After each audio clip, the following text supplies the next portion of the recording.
안녕하세요. 나이스 신용평가 금융 SF 평가본부 이혁준 본부장입니다.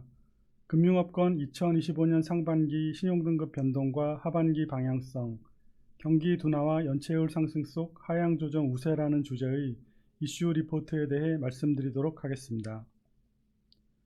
금융업권 2025년 상반기 신용등급은 하향 조정이 상향 조정보다 소폭 우세하였습니다. 장기 등급은 상향 4건, 하향 6건, 등급 전망은 상향 4건, 하향 3건, 단기 등급은 상향 1건, 하향 2건이었습니다.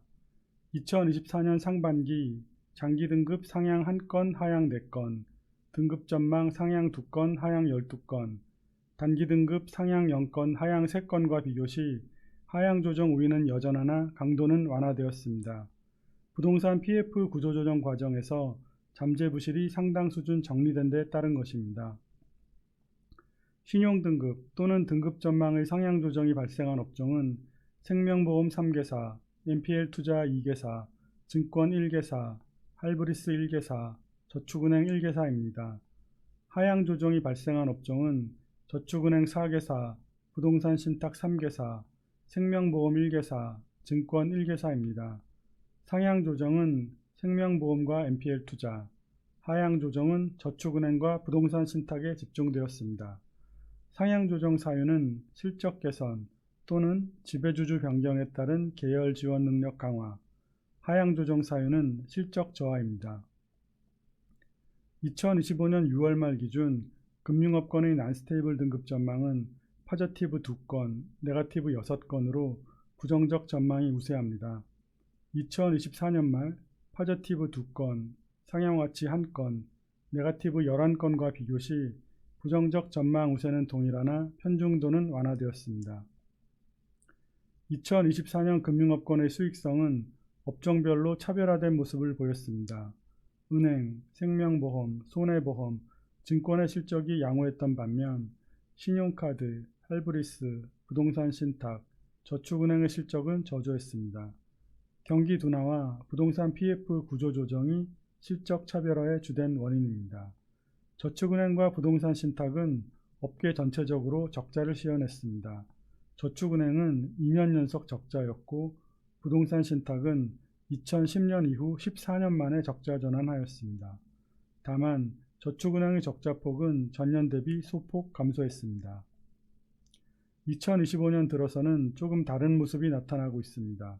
생명보험, 손해보험, 증권은 1분기 실적이 전년 동기 대비 저하된 반면 부동산 신탁, 저축은행은 흑자 전환에 성공하며 반등의 가능성을 보였습니다.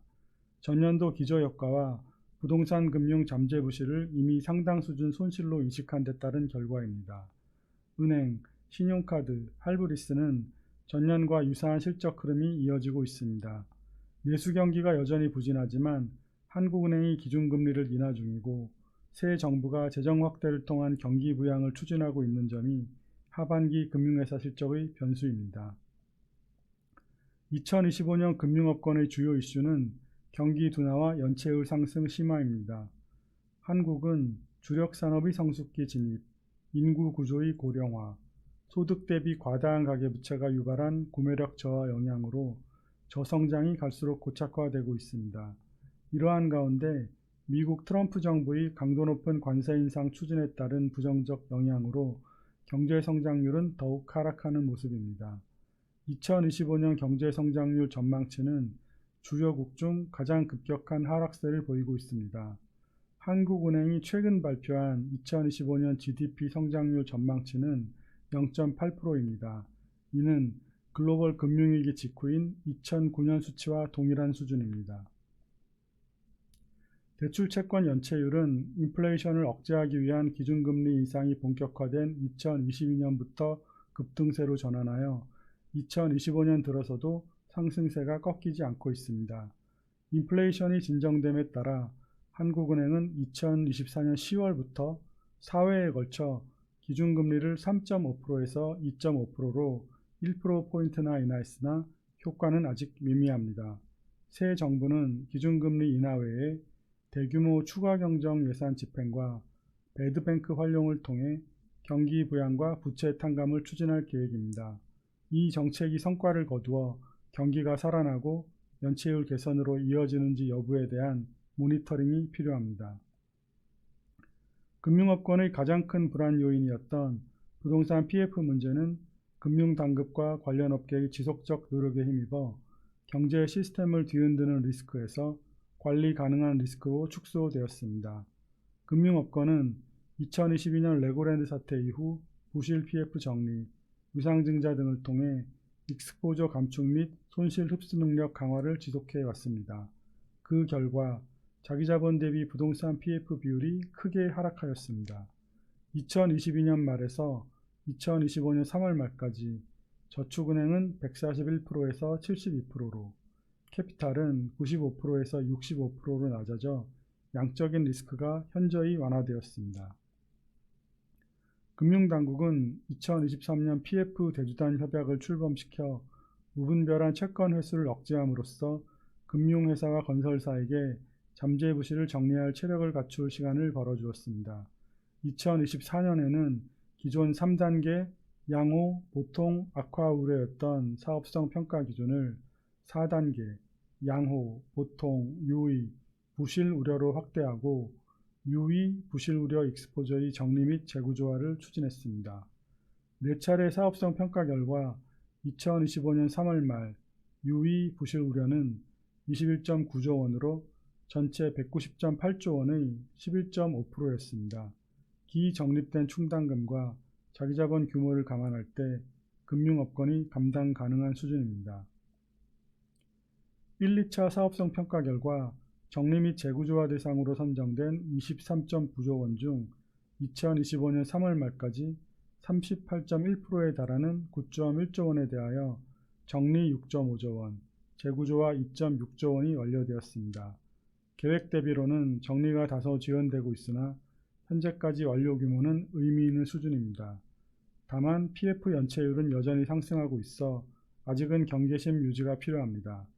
나이스 신용평가는 부동산 PF가 전체 금융업권의 이슈에서 과도한 고위험 고수익을 추구했던 일부 금융회사 및 건설사의 이슈가 되었다고 판단합니다. 그러나 파괴력은 약화되었지만 부동산 PF는 여전히 실존하는 위험입니다. 리스크 경감에도 불구하고 관련 손실은 익스포저의 질에 따라 금융회사마다 다르게 나타날 것입니다. 특히 서울과 달리 침체가 지속 중인 지방사업장 익스포저가 큰 금융회사는 부동산 경기 회복이 지연될 경우 실적 저하가 확대될 수 있습니다. 금융업권의 2025년 하반기 신용등급 방향성은 안정적과 부정적 전망이 병존합니다.